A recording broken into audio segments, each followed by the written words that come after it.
Psicología, Educación y Estado, elaborado por Dulvis María Mansurrada, Diana Marcela Espinosa Morales, Julia Esperanza Corso Martínez y María Victoria Rodríguez Mancera. Vamos a hablar inicialmente del marco legal relacionado con la psicología educativa, donde nos manifiesta el rol del psicólogo educativo a la luz de la ley en Colombia. Hablando inicialmente con respecto a la Constitución Política de Colombia, artículo 67, donde nos refiere que la educación es una formación, orientación y acompañamiento permanente a los estudiantes. Es un derecho y un servicio público que difiere en el conocimiento de las diferentes áreas, como también vela por la calidad y la mejor formación moral, intelectual y física de los estudiantes. En cuanto a la Ley 15 de 1994, la Ley General de Educación, nos refiere que el psicólogo interfiere en el derecho a la educación sin importar condición étnica y cultural, el respeto a la vida, a la convivencia, a la equidad y tolerancia, como también el cuidado al medio ambiente y a los recursos naturales.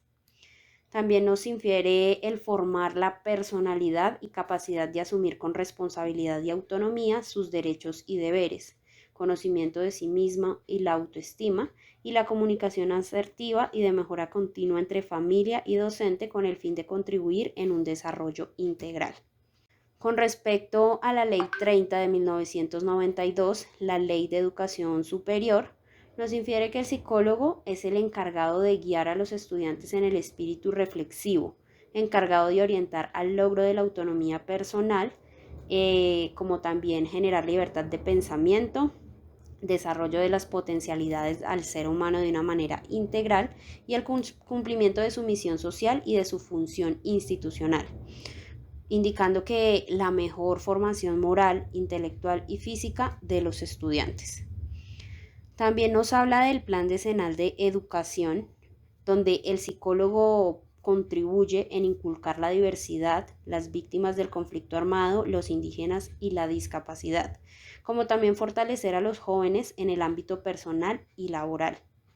También nos indica el generar movilidad social y reducciones de las desigualdades sociales y económicas, como también formar buenos ciudadanos, resolviendo los conflictos pacíficamente y fortaleciendo la reflexión y el diálogo, así como estimular una sana convivencia y orientar hacia el pleno desarrollo de la personalidad humana y del sentido de su dignidad. Entonces tenemos acá un cuadro comparativo donde podemos evidenciar los aspectos en comparación de teorías, donde sus principales exponentes en cuanto a la teoría conductual sería Iván Pavlov, Edward John Watson y Bruce Skinner. También Albert Bandura, donde en cuanto al aprendizaje en métodos y técnicas, nos indican que se aprende mediante procesos de ensayos y error. Es decir, el sujeto recibe un estímulo y si él lo hace correctamente, se recibe una recompensa, ya sea verbal o no. Entonces aquí es donde hablamos de estímulo-respuesta. También nos habla del rol del estudiante, donde acá se busca que el alumno aprenda a aprender y que es quien recibe la información y escucha a su docente. En cuanto a la teoría cognitiva, tenemos a Lev Vygotsky, a Jean Piaget, Jerome Brunner y David Ausubel, donde se entiende que el proceso de aprendizaje conlleva el almacenamiento de información en la memoria.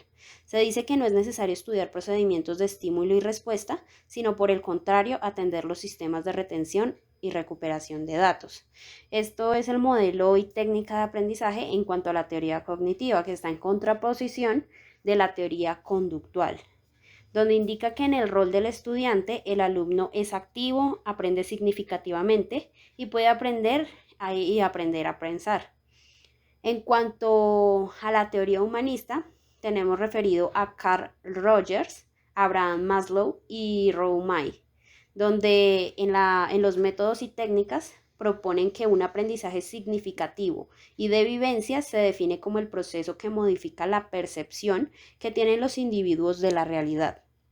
Entonces, en cuanto al rol del estudiante, nos infiere que el aprendizaje es significativo y que tiene valor, y que es de ahí cuando el estudiante percibe el tema de estudio como importante para sus objetivos. Y finalmente, en cuanto a la teoría constructivista, hablamos de Lev Vygotsky, Jean Piaget y David Ausubel. En cuanto a los métodos y técnicas, hablamos en la educación donde se fundamenta en potenciar el desarrollo del alumno y promover su autonomía moral e intelectual, orientando al educando a que sea capaz de hacer cosas nuevas, formando mentes críticas que puedan verificar y no aceptar todo lo que les ofrezca, siendo una construcción significativa y representativa. En cuanto al rol del estudiante, infiere que su rol es el de constructor, siendo un procesador activo de la información.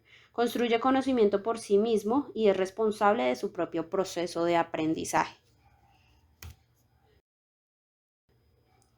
Finalmente se habla acá del rol del docente, donde tiene como objetivo principal que el alumno aprenda, modificando las conductas de sus alumnos en el sentido correcto. Esto en cuanto a la teoría conductual. En cuanto a la teoría conductual, nos habla del rol del psicólogo educativo, donde los psicólogos se enfatizan en el rol de los factores ambientales y su influencia en el comportamiento. Igualmente en la teoría conductual nos hablan de los conceptos específicos o palabras clave, donde estudian la conducta del ser humano de manera focalizada en conductas objetivas, observables, medibles y cuantificables. En cuanto a la teoría cognitiva, hablamos del rol del docente, donde el docente se centra específicamente en la confección y organización de experiencias didácticas para lograr fines deseados, partiendo de la idea que el alumno es activo y aprende significativamente. En cuanto al rol del psicólogo educativo, manifiesta que se basa en las teorías del aprendizaje, que describen cómo el ser humano aprende. Y en cuanto a los conceptos específicos o palabras clave, se encamina al estudio de procesos internos que conducen al aprendizaje.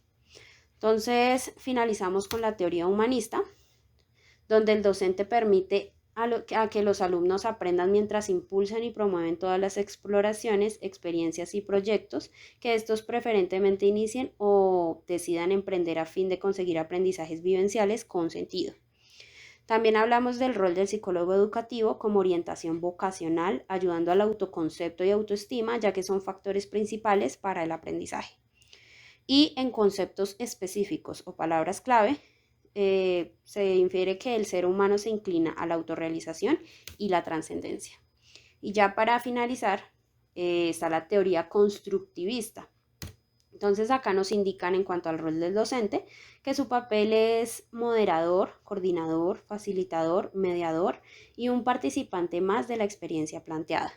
En el rol del psicólogo educativo, asesora y promueve al estudiante y docente a que sea el alumno quien construya su propio aprendizaje brindando herramientas como el que existan espacios y material educativo, manejo del tiempo, trabajo en grupo, etc.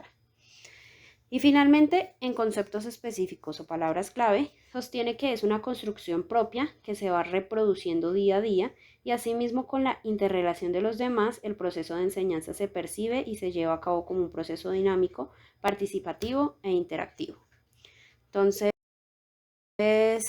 acá referimos como tal la información donde fue tomada la información como tal de este proceso. Muchísimas gracias.